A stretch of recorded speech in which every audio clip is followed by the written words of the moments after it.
Welcome to the Horror Track here at ConTinual. I'm your host, Gail Z, and tonight we are talking about the masters of horror. Who are the horror writers that inspired us? How did they influence us? How did they influence the genre? And where do we see some of those things going in the future? But before we dive into that topic, let's let our wonderful panelists introduce themselves, starting with Joe.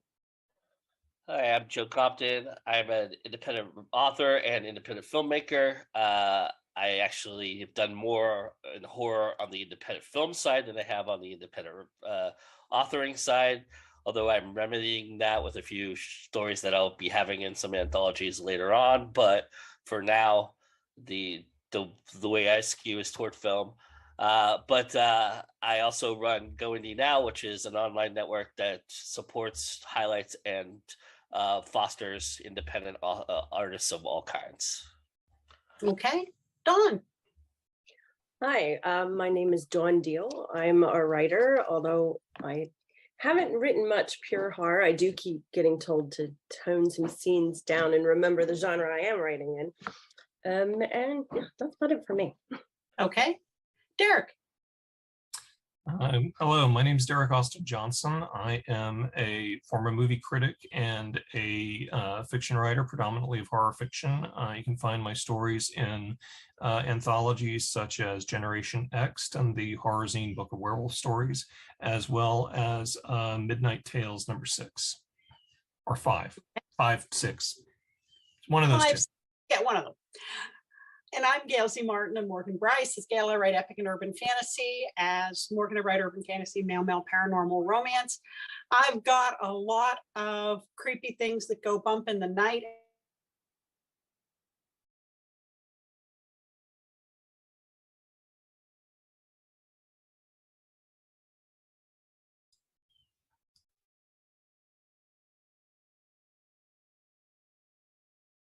I think we lost her. With the beginning, who influenced you, and whose work did you start reading that made you say, I really like reading this horror stuff? Dawn? So I think, like everyone on the panel, I was a voracious reader. And when I was young, my parents were divorced, and I would spend 2 weeks at a time in the summer with my father, and I would take books with me, but I would quickly go through them. And one day he was tired of me pestering him for something to read. And I remember this clearly. I was all of 10 years old, and he hands me The Shining. And it probably wasn't appropriate, but I fell in love at that point in time, and kind of hid those books from my mom, but my dad was happy to enable me. And so that's really where I remember it coming from for me. Okay. Derek? Believe it or not, I came to horror, at least from a creative standpoint, fairly late. I had read, a little bit of Edgar Allan Poe, as we all did when we were in middle school and high school. Stephen King had skyrocketed in popularity when I was about 13 years old, which, sorry, that ages me, I know.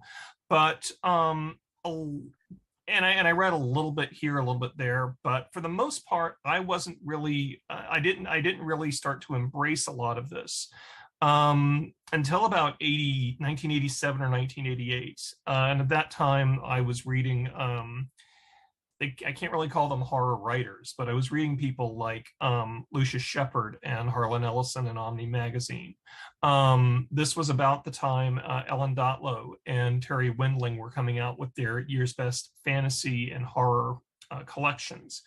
And it wasn't until I was starting to look at that and starting to go to college and see what kind of background a lot of these things had that that my own sort of embrace of this material really came to the fore. Okay. I mean, I credit my love of all things spooky with falling in love with the TV show Dark Shadows when I was very young. What my mother was letting me do watching it as a preschooler, that's another conversation, but it definitely had a lifelong influence. And after that, I wanted everything with vampires and witches and werewolves and magic, and that creepy gothic feel, and that's really never gone away. So that was definitely a starter for me, as well as anything that I also got my hands on some Stephen King probably earlier than I, would have been recommended by a librarian.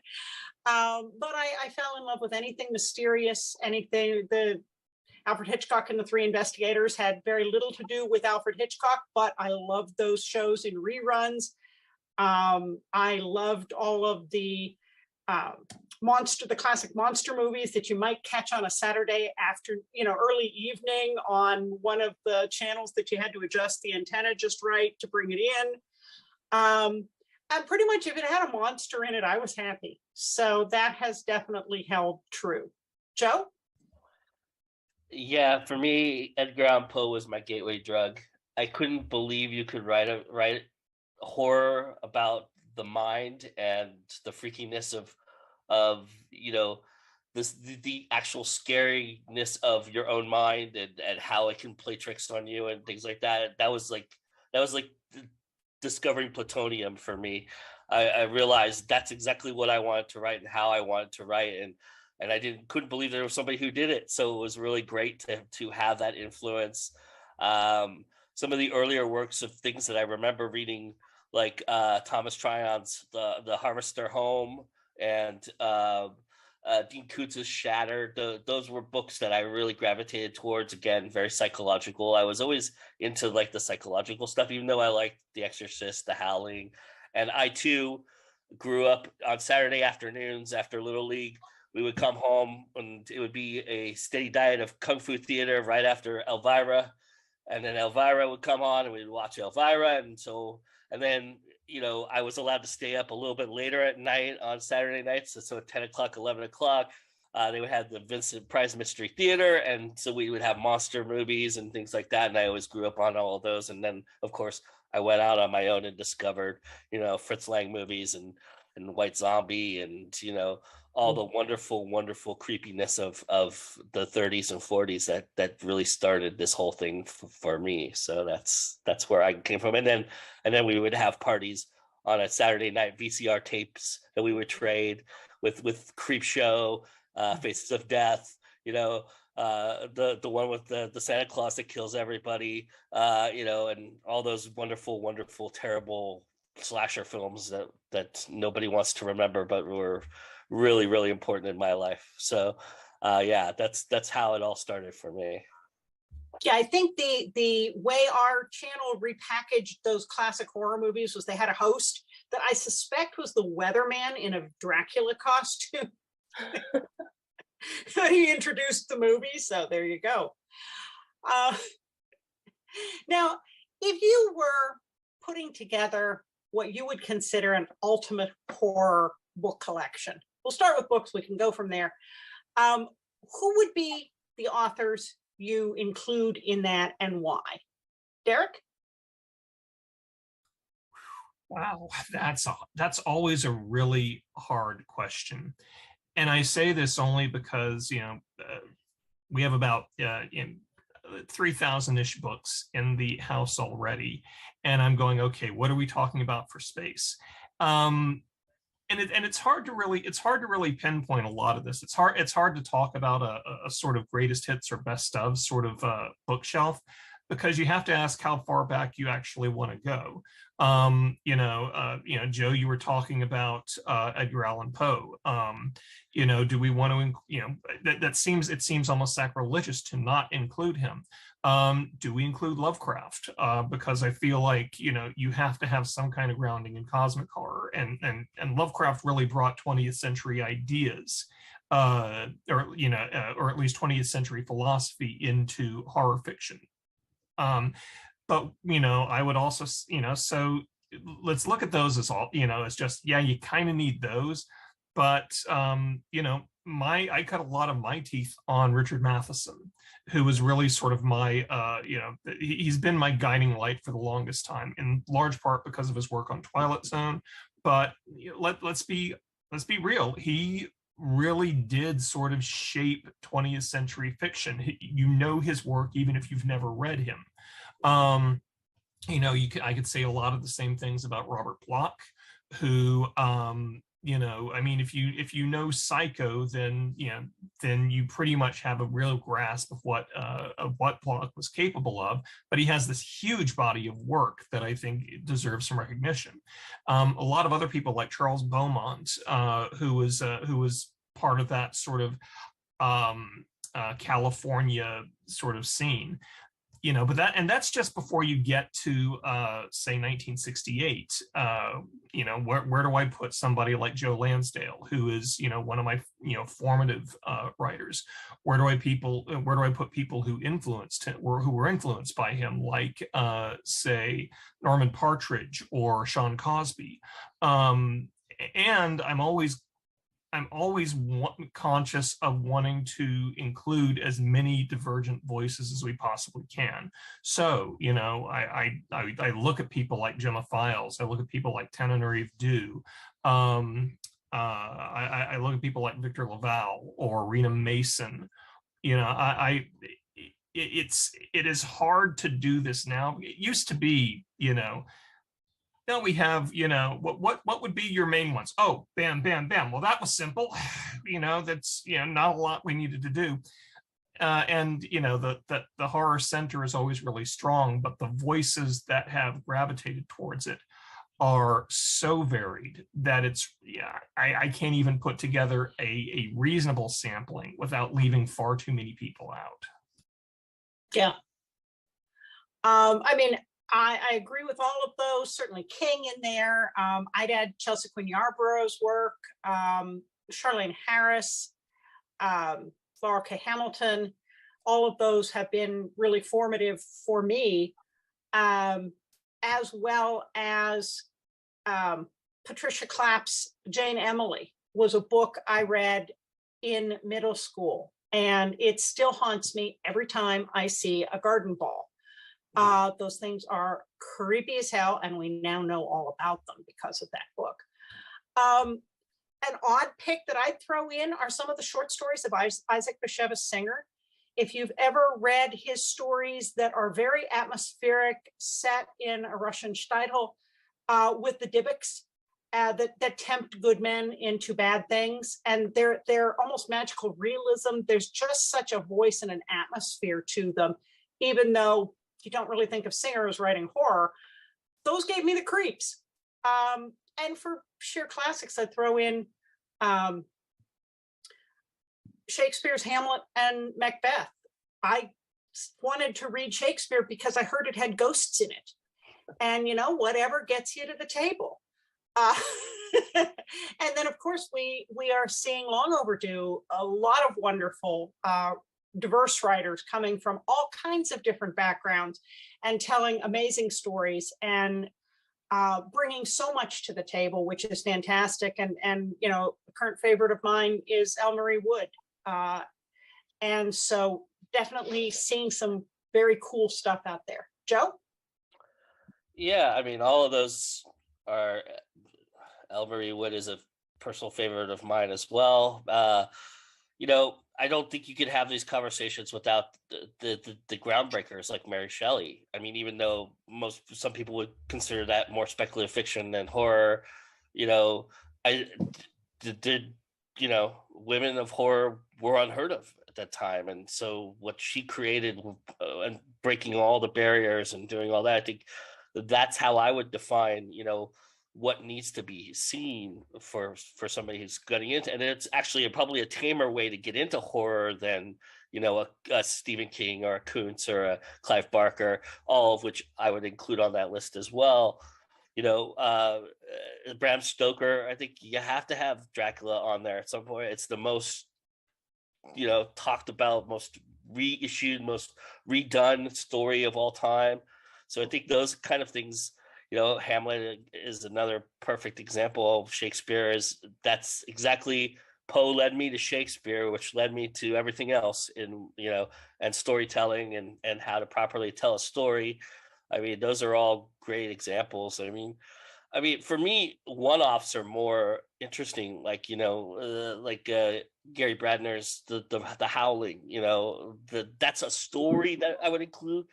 Bradner's collection. It's beyond that. I don't know much about him other than that one story. And of course, The Exorcist. The guy who wrote The Exorcist. I don't know much about other than him writing The Exorcist.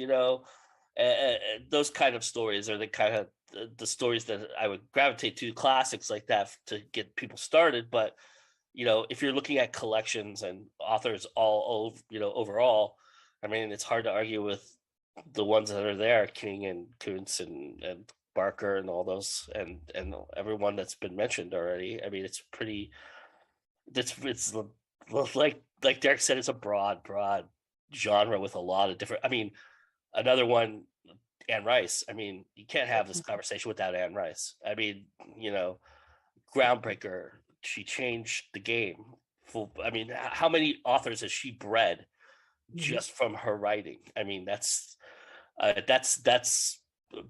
think other than King, she might be the one that has created the most writers out there, so I think you have to give her credit for that, no matter what you think of how she writes and who she is, and a lot of people would say she's one of the best. So I'm not sure I would be in that list, but I'm not that fond of King as well either. But early King I'm a lot fonder of than but that's a different story for a different time, and I don't want to bash anybody here because they're all masters and they deserve their place. So, and I'd also throw in folks like Michael Crichton, who often gets lumped with the thriller crowd, but I remember the first time I read The Andromeda Strain and some of his books, and they were definitely scary. So I'm going to lump him in there with horror. Bradbury too. I mean, Wicked This Way Comes.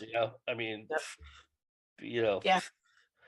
Dawn, how about you? What's on your fictitious library shelf? So in a former life, I was an English teacher. So I'm seriously geeking out with this. And I'm so glad you mentioned Mary Shelley, because I really think she needs to be in there. And in part because in some ways Frankenstein is very psychological, aside from the larger man versus science themes. There's a huge psychological component to it.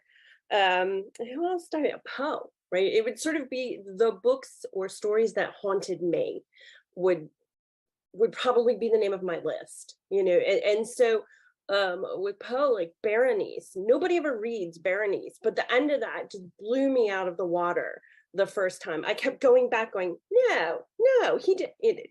And so I think that's the magic of a really well told story. I have Rice on my list. I have a list down here. There's always some interesting things going on in young adults. So that was sort of my world for a little bit. I would point to Vivian Van Velde. She has a collection of short stories where she does some really neat things that you wouldn't expect, as point of view and things like that.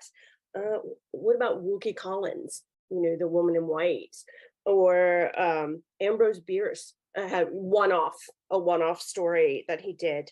I also I kind of cut my teeth on John Saul, and he sort of it gets forgotten because he's such a kinder, gentler horror writer, but it's a nice introduction. That's kind of how I weaned my kids into it. And Peter Straub. Yeah, I'm a huge Peter Straub fan, and I really like the fact I can go back to his books and they really hold up. I mean, Ghost Story is still scary, even though we're so far removed from it. And like just everybody you guys said, would have a place on that shelf, but I want to make sure I include these other writers too. Now, the authors we've talked about cross a vast range of time, centuries, and yet we're still reading them. We're still getting nightmares from them. They're still inspiring TV shows and movies and adaptations and retellings, and inspiring a new generation of writers.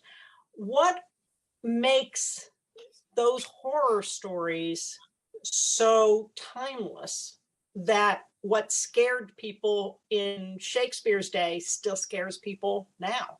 Joe? I think it's the reality of life hitting you in the face and kind of saying, this is death is a scary proposition for anybody, and here's what you're going to be facing. A lot of like what Shakespeare used was dread, and used it to a point where it was like physically taking over a person, and you could see that and feel that, and when you can see it and feel it, when it becomes one of your five senses just by reading a word or a line, I think that's what carries it and makes it so powerful, because it's just it promotes the things that you're so used to using and take for granted a lot of times, and it twists it, and it subverts it and puts it on its head, and you get tingles from it, you get dread from it, you get scared from it. And I think those are all powerful tools, and I think using the five senses is the way that a lot of them really captured me. Okay, Dawn? I think just sort of to piggyback on what you're saying, I know you guys talked about, Hamlet and the Scottish play, just in case. His scariest play to me is Othello, because Iago is a sociopath. He is, I can say this because I've taught this play over and over again, and it was wonderful to see students start pointing this out too. He is a classic sociopath. Well, how did Shakespeare know to write about a character like this? Because he knew one. And I think the things that frighten us are things that really hadn't changed. There's somebody who can get into your mind and make you do things that are weird, or witches who can mess with your life. And I think that people are people. That sort of sounds strange, but we haven't changed so much over time. And the things that go bump in the night stay the same, even if they have a technological twist. You still wonder what's outside your window. And I think that's why they stick around, because they're universal.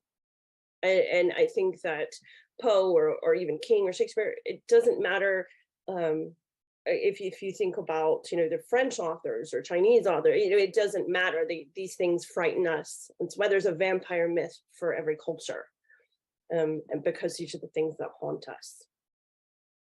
Okay, Derek? Yeah, yes to everything. One of the keys that always strikes me is that it's character. We may remember, the fundamental hook of a specific story. If it's The Shining, we remember the Overlook Hotel. If it's if it's Matheson's I Am Legend, we think of the world overrun by vampires. Don, you mentioned Ghost Story. We have to think of the Chowder Society getting together and deciding to tell ghost stories, which is a great hook to begin with. None of that works without without the characters. If you remove Jack Torrance from the Shining, it doesn't work. If you remove the fundamental crime from Ghost Story, it doesn't work. If you remove the lead character from I Am Legend, it doesn't work. And add to this, as long as human beings are human beings, we're going to be scared of basically the same things. This is something you get from Freud had some of his best work talking about our fear of death, which is why we have religion to begin with. Our fear of losing identity, which is in civilization, which is why we tend to be we tend to war between this this idea of being individual versus being a part of a collective. We talk about the uncanny. Things that look very much like human beings, are very much like they are part of the natural world, but are very much not that part of it. These are things that are going to stick with us until human beings are no longer human beings.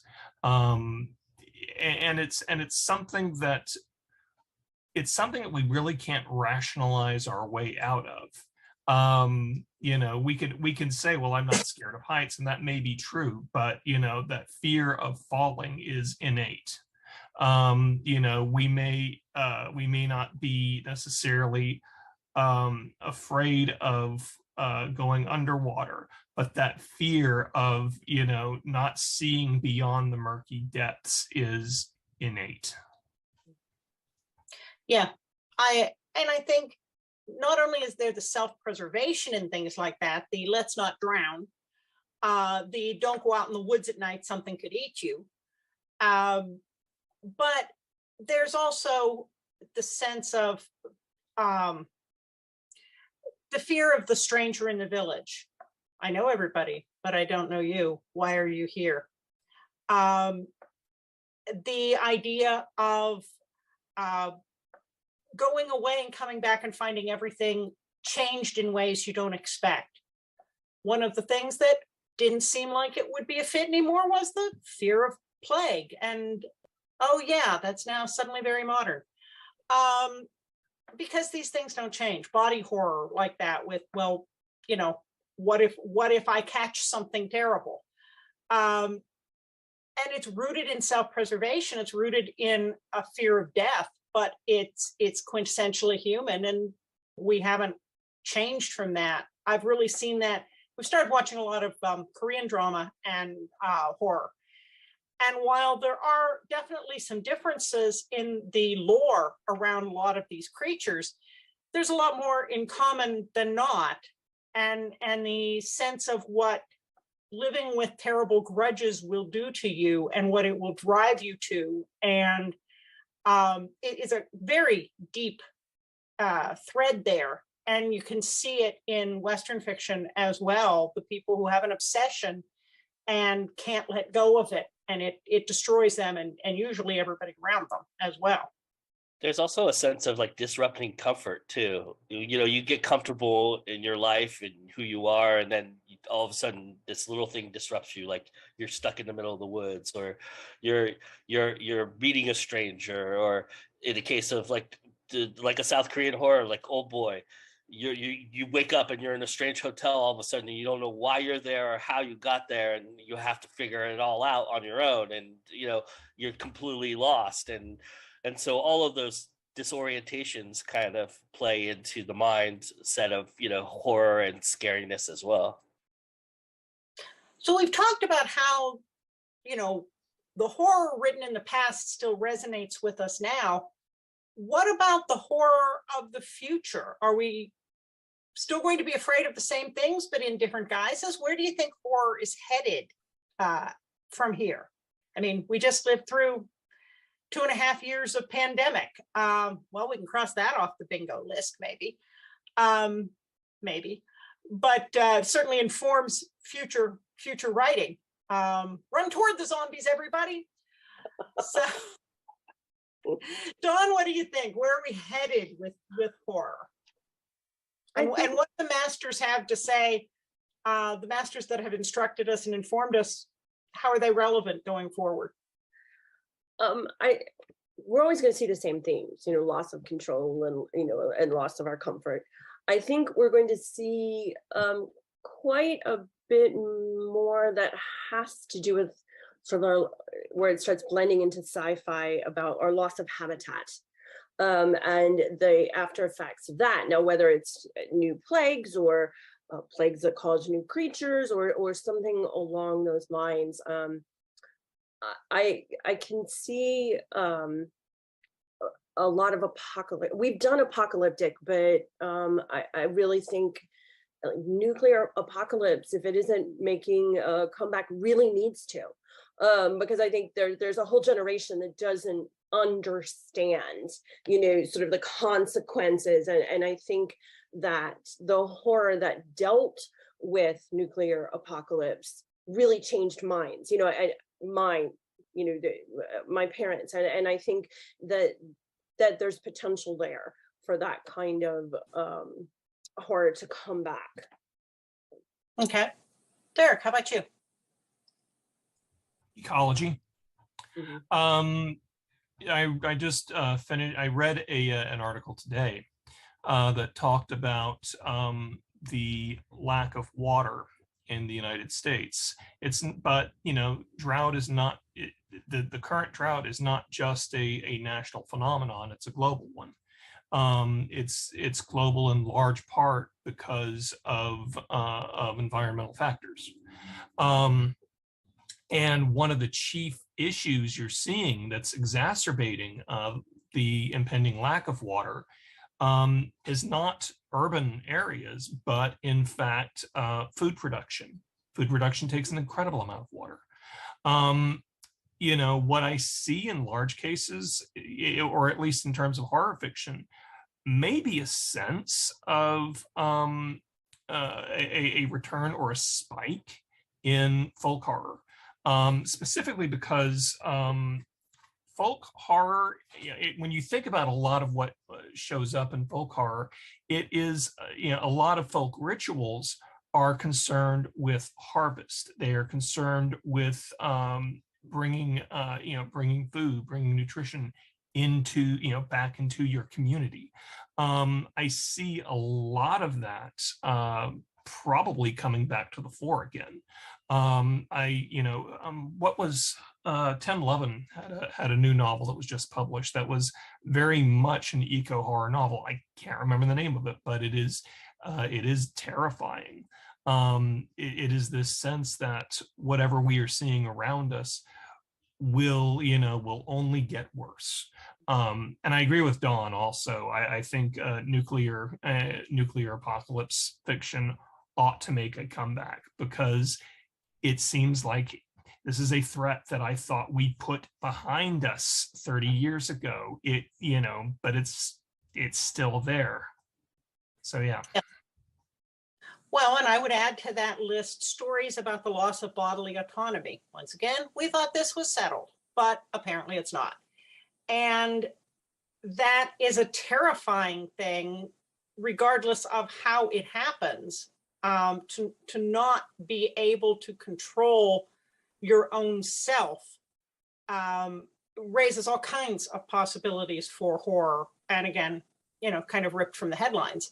But I think some of the most lasting horror is exactly ripped from the headlines. It's the nuclear annihilation could happen. Let's explore that and see why it's a bad idea. We've really screwed up the climate.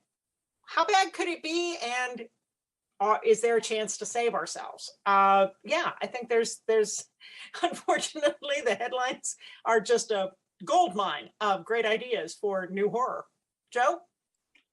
I agree with Derek in a lot of respects, because you see the folk horror coming back tenfold in film.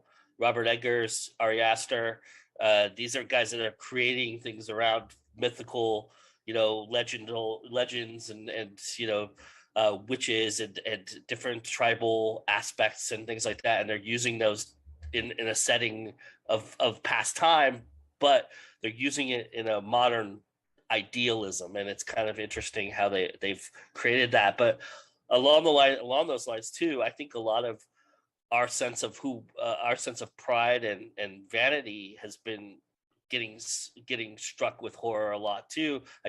My favorite book of last year was an indie book called Pretty Ugly by Jennifer Ann Gordon, and it was basically a book about people getting this terrible disease that was eating pieces of their faces. And she decided to write it from the vantage point of two people who had this vanity about them, that's what they were feared for. They were, the fear was in the fact that they were losing their identity from this disease taking their face, which is who they are and what they are. Think about how many people are on TikTok, how many people are on YouTube, how many people are showing their face right now, and for that to all go away, that's horrific in that respect. I think, so, in some kind of apocalyptic way, maybe, or just using that.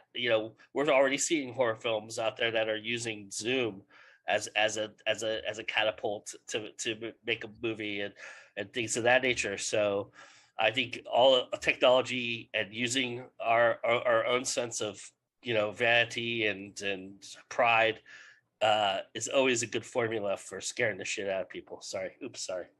No, that's fine. Yeah, and you know, speaking of Zoom, we haven't even touched on some of the technology horror. You know, we just saw somebody fired from a major company because they insisted that their AI had become sentient. Whether or not that's true, that's really something you didn't see before. We've got self-driving cars that, oops, kill people. As we get, and we're going to have more and more self-governing machines that kind of screw up sometimes. So that's not even science fiction anymore. That's sort of, I got run over by a robot at Walmart sort of thing. Anything else you want to add before we go into our wrap up? What did we leave out when we're looking at scary futures? This is a little bit off topic. It's not necessarily literary, but if you want to really fall down a technological horror rabbit hole, go to YouTube and just type in the words analog horror. This is horror that specifically uses analog technologies in order to tell their stories. It's, you know, they take the form of informational videos. They take the form of commercials or newscast or broadcasts from public access. It's all done on, it's all supposed to have the sort of feel of watching an old videotape. So you have the bursts and the ghosts that appear in that tape that automatically give you a sense of the uncanny and a sense of dread.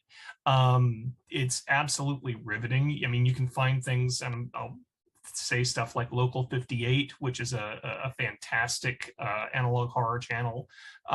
There's one called Gemini Home Entertainment. You will absolutely get lost and get sucked in to a lot of their mythologies. Awesome. Well, folks, we have blown through our time. It always goes so fast. But before we wrap up, please tell everybody where we can find you online. And if you've got a new, recent, or upcoming book, we want to know about it. Joe? You can basically find me on my YouTube channel, which is youtube.com/goindynow. You can find me on Facebook at Joe Compton. Twitter is Joe Dream 73, and I'm going to now pretty much everywhere else. I just run with my platform and stand behind it. So that's where I am for me. And I don't have anything coming out recently, but I did release a book a year ago. That's the sequel to my first book. And so my books are crime thrillers, actually, and they have a little bit of horror in them. So if you're a horror fan, there is some scariness to them, I guess. But Monks the Killing and We the Moral Majority are the name of my books. So. Okay. Dawn? The easiest way to find me is at dsdeal.com, and we spell deal weirdly here. It looks like Dehel, Dehel. But there's links to all my other platforms, and it's just about a year old, but it fits nicely in here. It is the scariest romance that I could get away with, and it's called 9 for a Kiss. So, okay, Derek. And you can find me on my website. It's DerekAustinJohnson.com. I have Twitter and Instagram and Facebook. My Twitter and Instagram are DAJ42. The Facebook account is Derek Austin Johnson. And I'm on TikTok, but I have no idea when the last time was I posted anything there.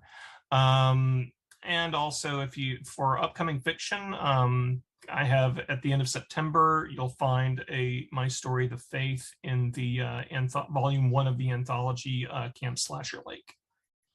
Okay. I'm pretty easy to find at gailzmartin.com, morganbryce.com. I'm on pretty much all of the social media platforms under one or both of those names. The next urban fantasy with a foot in the horror camp that is coming out will be in about a month, and that is the sequel to Sons of Darkness in my Night Vigil series, and that is Charon. And so you've got secret government and Vatican supernatural special ops groups, you've got magic and and the occult and cryptids and all kinds of stuff. And the other new release that just came out this weekend is Sins of the Fathers, a Morgan Bryce book. It's got witches and human and cryptid extremist groups and curses. And oh yeah, it's a love story. So lots of good stuff, but mostly you can find me here at ConTinual. So thank you so much for being with us. And thanks to all of you for watching and listening. There'll be more horror coming up on ConTinual, so we'll see you online.